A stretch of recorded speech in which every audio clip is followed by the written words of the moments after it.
Welcome back to Major Antonio's presentation of London to Ladysmith via Pretoria by Winston S. Churchill. Today, 125 years ago, the future Prime Minister reported from the fronts of the Boer War in South Africa. We shall follow his footsteps as he narrates his adventures himself. Subscribe to our channel so as not to miss anything. Chapter 22, The Engagement of Monte Cristo. Singolo Neck, February 19, 1900. Not since I wrote the tale of my escape from Pretoria have I taken up my pen with such feelings of satisfaction and contentment as I do tonight. The period of doubt and hesitation is over. We have grasped the nettle firmly, and as shrewdly as firmly, and have taken no hurt. It remains only to pluck it. For heaven's sake, no overconfidence or premature elation, but there is really good hope that Sir Redvers Buller has solved the riddle of the Tugela, at last. At last. I expect there will be some who will inquire, why not at first? All I can answer is this. There is certainly no more capable soldier of high rank in all the army in Natal than Sir Redvers Buller. For 3 months he has been trying his best to pierce the Boer lines and the barrier of mountain and river which separates Ladysmith from food and friends, trying, with an army, magnificent in everything but numbers, and not inconsiderable even in that respect, trying at a heavy price of blood in Africa, of anxiety at home. Now, for the first time, it seems that he may succeed. Knowing the general and the difficulties, I am inclined to ask, not whether he might have succeeded sooner, but rather whether anyone else would have succeeded at all. But to the Chronicle. Anyone who stands on Gun Hill near Chieveley can see the whole of the Boer position, about Colenso sweeping before him in a wide curve. The mountain wall looks perfectly unbroken. The river lies everywhere buried in its gorge and is quite invisible. To the observer, there is only a smooth green bay of land sloping gently downward and embraced by the rocky, scrub-covered hills. Along this crescent of high ground runs, or rather, by God's grace, ran the Boer line, strong in its natural features, and entrenched from end to end. When the map is consulted, however, it is seen that the Tugela does not flow uniformly along the foot of the hills, as might be expected, but that after passing Colenso village, which is about the center of the position, it plunges into the mountainous country and bends sharply northward, so that, though the left of the Boer line might appear as strong as the right, there was this difference, that the Boer right had the river on its front, the Boer left had it in its rear. The attack of the 15th of December had been directed against the Boer right, because after reconnaissance, Sir Redvers Buller deemed that, in spite of the river advantage, the right was actually the weaker of the two flanks. The attack of the 15th was repulsed with heavy loss. It might, therefore, seem that little promise of success attended an attack on the Boer left.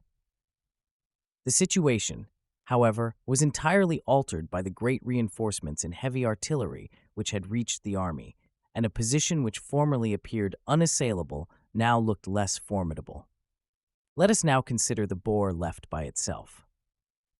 It ran in a chain of sangars, trenches, and rifle pits, from Colenso village, through the scrub by the river, over the rugged hill of Hlangwani, along a smooth grass ridge we called the Green Hill, and was extended to guard against a turning movement onto the lofty wooded ridges of Monte Cristo and Singolo, and the neck joining these two features.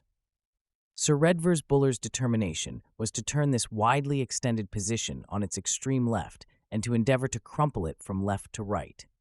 As it were, a gigantic right arm was to reach out to the eastward, its shoulder at Gun Hill, its elbow on Hussar Hill, its hand on Singolo, its fingers, the irregular cavalry brigade, actually behind Singolo. On February 12th, a reconnaissance in force of Hussar Hill was made by Lord Dundonald. On the 14th, the army moved east from Chieveley to occupy this ground. General Hart with one brigade held Gun Hill and Railhead. The 1st Cavalry Brigade watched the left flank at Springfield, but with these exceptions, the whole force marched for Hussar Hill. The irregular cavalry covered the front, and the South African light horse, thrown out far in advance, secured the position by 8:30, just in time to forestall a force of Boers which had been dispatched, so soon as the general movement of the British was evident, to resist the capture of the hill. A short, sharp skirmish followed, in which we lost a few horses and men and claimed to have killed 6 Boers, and which was terminated after half an hour by the arrival of the leading infantry battalion, the Royal Welsh Fusiliers. During the day, the occupation was completed, and the brigades of Generals Wynne, Coke, and Barton, then joining Warren's division with the artillery, entrenched themselves strongly and bivouacked on the hill. Meanwhile, Littleton's division marched from its camp in the Blue Krantz Valley, east of Chivley, along the valley to a position short of the eastern spurs of Hussar Hill. These spurs are more thickly wooded and broken than the rest of the hill, and about 4 o'clock in the afternoon, some 100 Boers established themselves among the rocks and opened a sharp fire. They were, however, expelled from their position by the artillery and by the fire of the advanced battalions of Littleton's division operating from the Blue Krantz Valley. During the 15th and 16th, a desultory artillery duel proceeded on both sides, with slight loss to us. The water question presented some difficulty, as the Blue Krantz River was several miles from Hussar Hill, and the hill itself was waterless. A system of iron tanks mounted on ox wagons was arranged, and a sufficient though small supply maintained. The heavy artillery was also brought into action and strongly entrenched. The formidable nature of the enemy's position and the evident care with which he had fortified it may well have added to the delay by giving cause for the gravest reflection. On the afternoon of the 16th, Sir Redvers Buller resolved to plunge, and orders were issued for a general advance at dawn.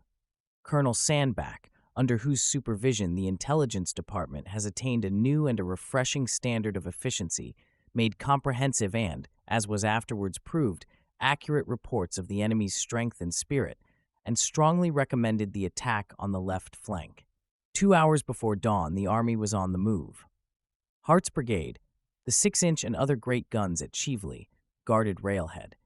Hlengwani Hill and the long line of entrenchments rimming the Green Hill were masked and fronted by the display of the field and siege batteries, whose strength in guns was as follows: 4 5-inch siege guns, 6 naval 12-pounder long-range guns, 2 4.7-inch naval guns, 1 battery howitzers, 1 battery corps artillery, RFA, 2 brigade divisions, 1 mountain battery, and which were also able to prepare and support the attack on Singolo Neck and Monte Cristo Ridge. Singolo Ridge itself, however, was almost beyond their reach. Littleton's division, with Wynne's Fusilier Brigade, was to stretch out to the eastward, and by a wide turning movement pivoting on the guns, and Barton's brigade, attack the Singolo Ridge. Dundonald's Cavalry Brigade was to make a far wider detour and climb up the end of the ridge, thus making absolutely certain of finding the enemy's left flank at last. By daybreak, all were moving, and as the irregular cavalry forded the Blue Krantz stream on their enveloping march, we heard the boom of the first gun. The usual leisurely bombardment had begun, and I counted only 30 shells in the first 10 minutes, which was not very hard work for the gunners, considering that nearly 70 guns were in action. But the artillery never hurry themselves, and indeed I do not remember to have heard in this war a really good cannonade, such as we had at Omdurman, except for a few minutes at Valkrantz. The cavalry brigade marched 10 miles eastward through most broken and difficult country, all rock, high grass, and dense thickets, which made it imperative to move in single file, and the sound of the general action grew fainter and fainter. Gradually, however, we began to turn again towards it. The slope of the ground rose against us. The scrub became more dense. To ride further was impossible. We dismounted and led our horses, who scrambled and blundered painfully among the trees and boulders. So scattered was our formation that I did not care to imagine what would have happened had the enemy put in an appearance. But our safety lay in these same natural difficulties. The Boers doubtless reflected, no one will ever try to go through such ground as that. Besides which, war cannot be made without running risks. The soldier must chance his life.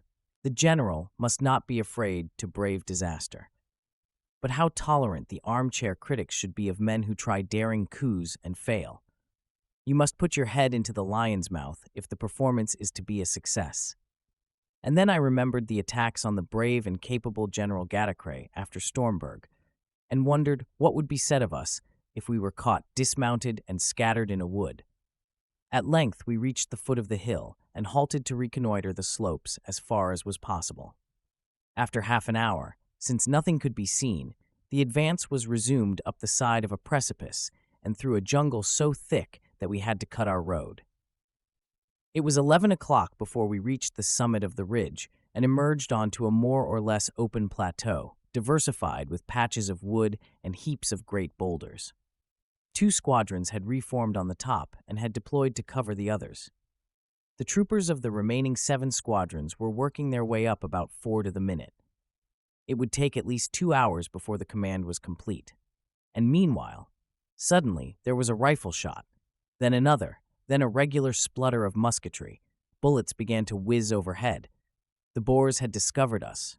Now came the crisis. There might be 100 Boers on the hill, in which case all was well. On the other hand, there might be 1,000, in which case, and retreat down the precipice was, of course, quite out of the question. Luckily, there were only about 100, and after a skirmish in which one of the Natal Carabineers was unhappily killed, they fell back and we completed our deployment on the top of the hill. The squadron of Imperial Light Horse and the Natal Carabineers now advanced slowly along the ridge, clearing it of the enemy, slaying and retrieving 1 field cornet and 2 burghers, and capturing 10 horses. Halfway along the Queens, the right battalion of Hildyard's attack, which, having made a smaller detour, had now rushed the top, came into line and supported the dismounted men. The rest of the cavalry descended into the plain on the other side of the ridge, outflanking and even threatening the retreat of its defenders, so that in the end the Boers, who were very weak in numbers, were hunted off the ridge altogether, and Singolo was ours. Singolo and Monte Cristo are joined together by a neck of ground from which both heights rise steeply. On either side of Monte Cristo and Singolo, long spurs run at right angles to the main hill. By the operations of the 17th, the Boer line had been twisted off Singolo and turned back along the subsidiary spurs of Monte Cristo, and the British forces had placed themselves diagonally across the left of the Boer position. The advantages of this situation were to be enjoyed on the morrow.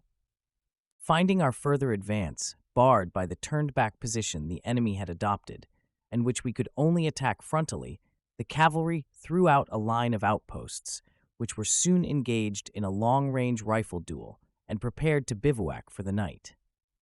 Singolo Ridge was meanwhile strongly occupied by the infantry, whose line ran from its highest peak slantwise across the valley of the Gamba stream to Hussar Hill, where it found its pivot in Barton's brigade and the artillery. The Boers, who were much disconcerted by the change in the situation, showed themselves ostentatiously on the turned-back ridge of their position, as if to make themselves appear in great strength, and derisively hoisted white flags on their guns. The colonial and American troopers, for in the South African Light Horse we have a great many Americans, and one even who served under Sheridan, made some exceedingly good practice at the extreme ranges. So the afternoon passed, and the night came in comparative quiet. At dawn, the artillery began on both sides, and we were ourselves awakened by Creusot shells bursting in our bivouac. The enemy's fire was chiefly directed on the company of the Queens, which was holding the top of Singolo, and only the good cover which the great rocks afforded prevented serious losses. As it was, several men were injured. But we knew that we held the best cards, and so did the Boers. At 8 o'clock, Hildyard's brigade advanced against the peak of the Monte Cristo Ridge, which lay beyond the neck.